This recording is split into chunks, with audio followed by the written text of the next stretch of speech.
ആറ്റുകാൽ പൊങ്കാലയോടനുബന്ധിച്ച് പ്രത്യേക ക്രമീകരണങ്ങൾ ഒരുക്കി റെയിൽവേ. എറണാകുളം, തിരുവനന്തപുരം, നാഗർകോവിൽ റൂട്ടുകളിൽ പ്രത്യേക സർവീസുകൾ അനുവദിച്ചിട്ടുണ്ട്. വന്ദേ ഭാരതിന് കൊച്ചുവേളിയിലും ജനശതാബ്ദിക്ക് പേട്ടയിലും അധിക സ്റ്റോപ്പുണ്ട്. 31 ട്രെയിനുകൾക്ക് അധിക സ്റ്റോപ്പ് അനുവദിച്ചിട്ടുണ്ട്. ആദിൽ പാലോട് വിവരങ്ങളുമായി. അതിൽ എത്രത്തോളം അധിക സർവീസുകളാണ് റെയിൽവേ നൽകുന്നത്?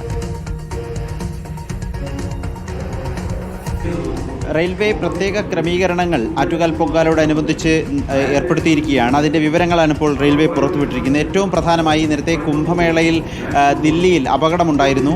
ആ സാഹചര്യമൊക്കെ റെയിൽവേ പരിഗണിക്കുന്നുണ്ട്. അതിൻ്റെ ഭാഗമായി ഏതൊക്കെ ട്രെയിനുകൾ ഏതൊക്കെ ഭാഗത്തേക്കാണ് പോവുക, ഏതൊക്കെ പ്ലാറ്റ്ഫോമിൽ നിന്നാണ് എന്ന കാര്യത്തിൽ ഒരു വ്യക്തത വരുത്തിയിട്ടുണ്ട് എന്നുള്ളതാണ് പ്രധാനം. തിരുവനന്തപുരം റെയിൽവേ സ്റ്റേഷനിൽ നിന്ന് 1-ാം നമ്പർ പ്ലാറ്റ്ഫോമിൽ നാഗർകോവിൽ ഭാഗത്തേക്ക് പോകേണ്ട ട്രെയിനുകൾ മാത്രമാകും 1-ാം നമ്പർ പ്ലാറ്റ്ഫോമിലേക്ക് എത്തുക. കൊല്ലം ഭാഗത്തേക്ക് പോകുന്ന ട്രെയിനുകൾ 2, 3, 4, 5 പ്ലാറ്റ്ഫോമുകളിലായിരിക്കും എത്തുക. യാത്രക്കാർ ഭക്തർ പ്രത്യേകം ശ്രദ്ധിക്കണമെന്ന് റെയിൽവേ അറിയിക്കുന്നു. പവർ ഹൗസ് റോഡിൽ ഒരു വഴിയുണ്ടായിരുന്നു റെയിൽവേ സ്റ്റേഷനിലേക്ക് കടക്കാൻ. ഈ അടച്ചിട്ടിരിക്കുന്ന റോഡ് വഴി പൂർണ്ണമായും തുറന്നു നൽകും. ഇതുവഴി പ്രവേശനം മാത്രമേ അനുവദിക്കുകയുള്ളൂ എന്നും റെയിൽവേ അറിയിക്കുന്നു. മാത്രമല്ല എറണാകുളം, സ്മൃതി പറഞ്ഞതുപോലെ എറണാകുളം, തിരുവനന്തപുരം, നാഗർകോവിൽ റൂട്ടുകളിൽ പ്രത്യേക സർവീസുകൾ അനുവദിക്കും. 31 ട്രെയിനുകൾക്ക് അധിക സ്റ്റോപ്പുകൾ വിവിധ സ്റ്റേഷനുകളിൽ അനുവദിച്ചിട്ടുണ്ട്.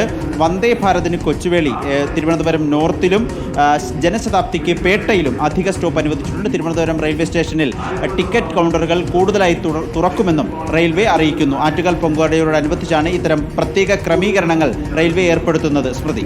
ശരി, ആദിൽ പാലോടാണ് വിവരങ്ങൾ നൽകിയത്.